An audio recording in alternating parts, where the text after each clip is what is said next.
nous a mis dans un conteneur qui était juste à côté, à la rentrée de son bureau. On a trouvé des personnes à l'intérieur du conteneur. C'est là-bas où on devait faire tous nos besoins.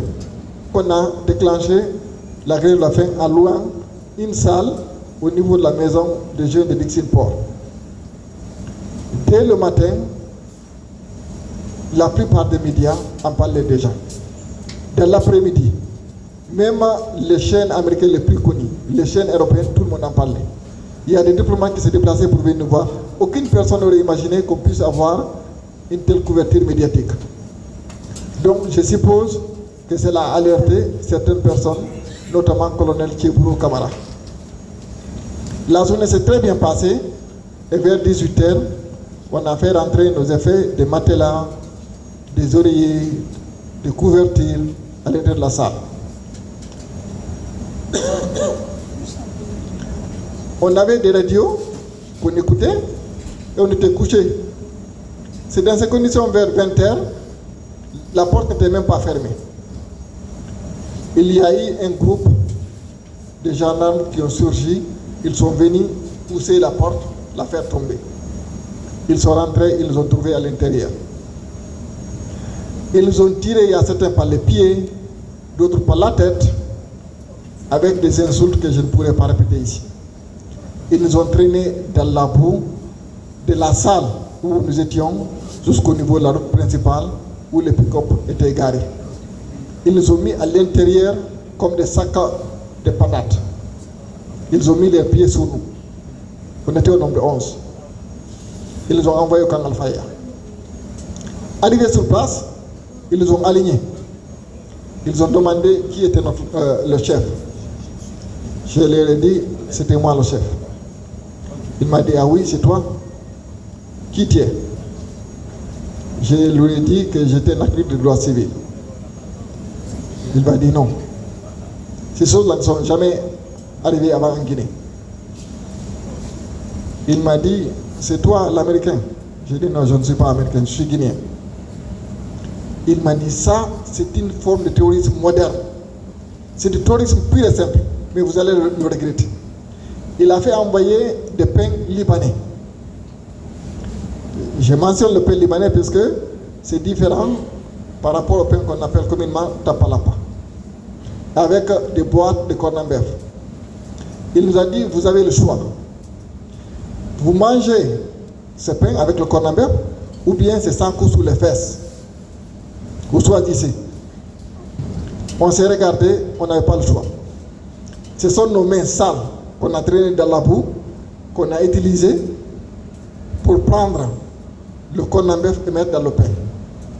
On ne pouvait pas le manger, mais il fallait l'avaler.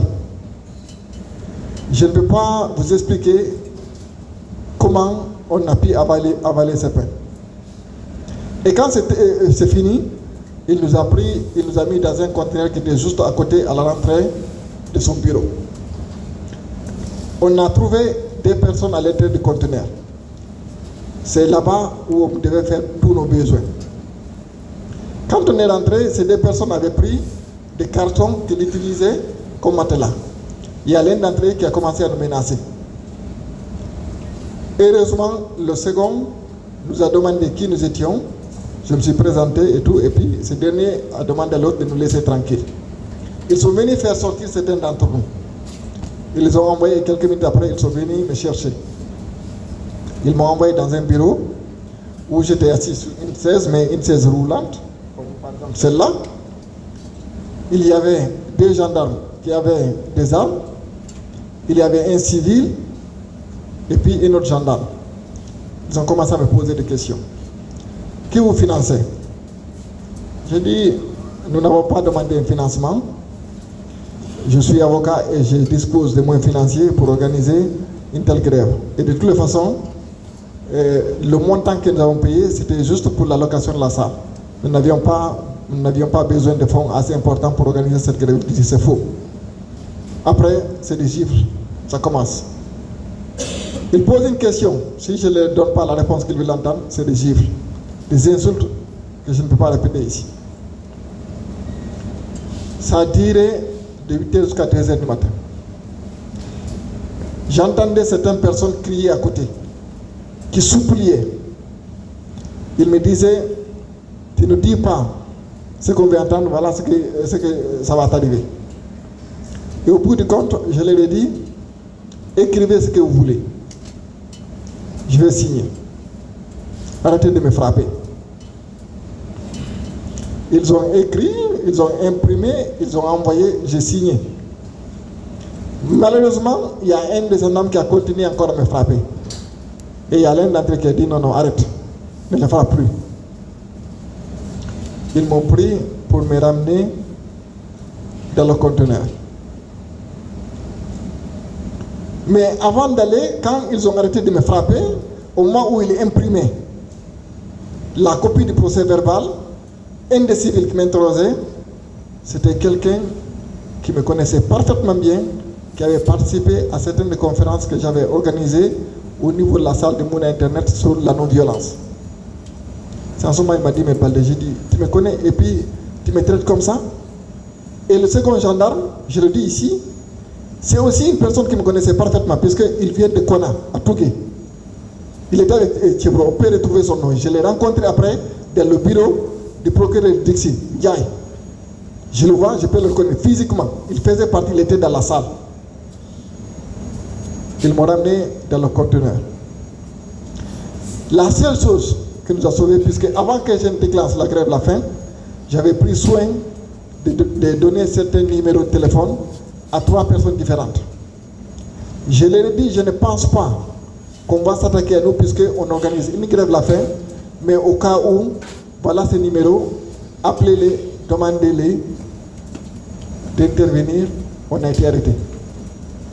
Il y avait notamment des numéros de téléphone concernant certains sénateurs aux États-Unis, certaines personnes au sein des Nations Unies, de la CEDEAO, et heureusement, une fois qu'on a été arrêté, les gens sont informés, là aussi, que ce soit les Nations Unies, que ce soit la CEDEAO, que ce soit les États-Unis. À l'époque, la France finançait la construction du pont 8 novembre.